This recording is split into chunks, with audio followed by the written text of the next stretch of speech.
Hey everybody, it's Glenn, back in this video as my reviews of the Spider-Man Marvel Legends Absorbing Man Bathwave swing on with Spider-Gwen.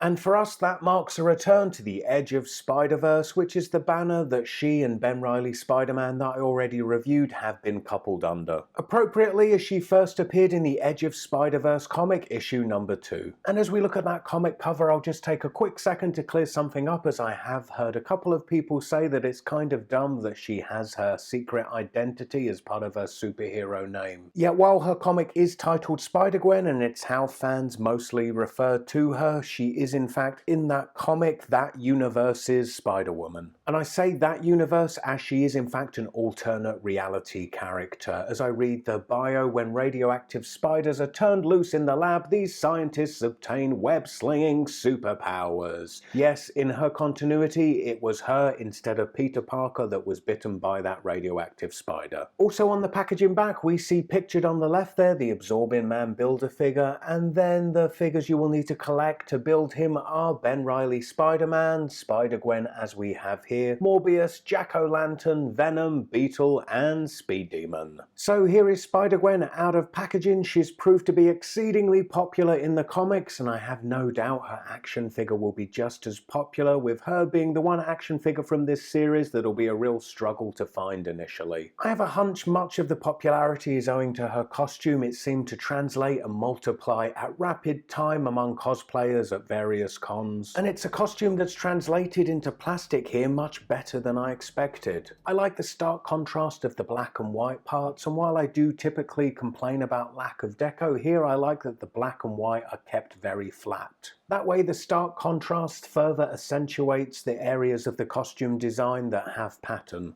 such as the interior of her hood and under her arms, where it's a dark pink, almost red colour with a blue overlay of a spider web's pattern. That blue matches that seen on the soles of her feet. It doesn't have quite the neon brightness of the comic art, but it still looks pretty good. I do find the costume's underarm tick shape a bit curious. Is it subliminal advertising for Sure deodorant? Now, part of the costume's coolness is no doubt owing to the hood, as hoods instantly equal cool, don't they? Now, in action figure form, the hood could prove to be a tricky course, but Hasbro have navigated that here by using a separate vinyl piece, which actually helps out the articulation, as we'll get to. But first, considering the overall sculpt of the hood, and I really like it. The interior of it, the blue webbing pattern, is actually sculpted into the hood. Now looking at the actual head sculpt, and I would say of all the masked spider characters we've got over these last few years, that Spider-Gwen of them all, I get the least idea of a living, breathing face being under that mask, leaving it looking quite balloonish, yet what it lacks in sculpt it makes up for in deco for sure. When it comes to Hasbro and spray effects, you only need to look to big time Spider-Man to realise how bad that can go. Yet here, the pink spray around the eyes looks lovely. It's a nice neon pink and it's very subtly graduated, and I feel makes up for any character the actual sculpt is lacking. Then we get this interchangeable unmasked head, but not only that, we also get this piece to make it appear as if her hood is down. So of course it presents whole new posing possibilities, but then this unmasked Gwen head will no doubt lead to a stampede by customizers as they desperately scramble to find a body they can place the Gwen head on to make a civilian looking Gwen that they can,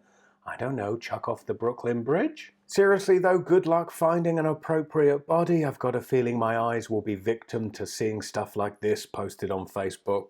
Taking a closer look at the unmasked head, and I kind of like it. Her hair has received no paint deco, but then the sculpt of it is pretty nice. And of course she comes with her signature hairband, which really is her identifying mark. Should she take it off, she becomes just generic blonde comic lady. Either that or it's actually holding her head together. Should she take it off, her head will split in two. Its inclusion is a little strange to me because Spider-Gwen is supposed to be this young, cool, fashion-forward girl. Yet here she is wearing this hairband that a middle-aged man back in 1965 when he first drew Gwen thought was cool.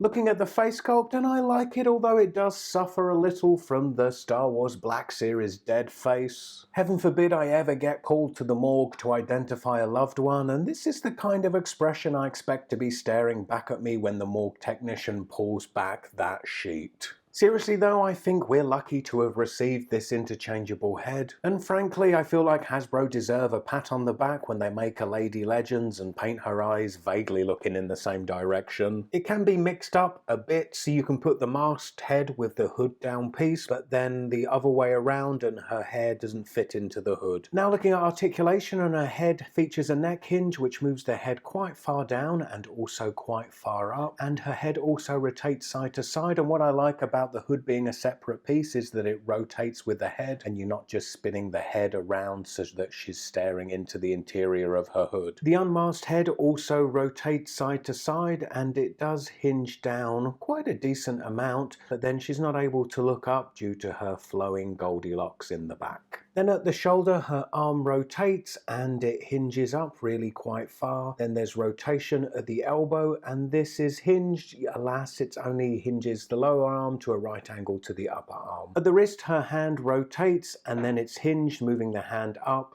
and down. In lieu of waist rotation, she has a rotating diaphragm joint. This diaphragm joint does also move forwards and backwards, but just barely. Then her hip articulation will disappoint many a serious poser, as her legs move out this far and then they move this far forward and then they don't move back at all. There's upper leg rotation followed by a double jointed knee and then rotation again mid lower leg, and then at the ankle her feet are hinged to move the foot backwards, and it's super stiff on this one but forwards too, and then they feature that ankle rocker pivot that I love.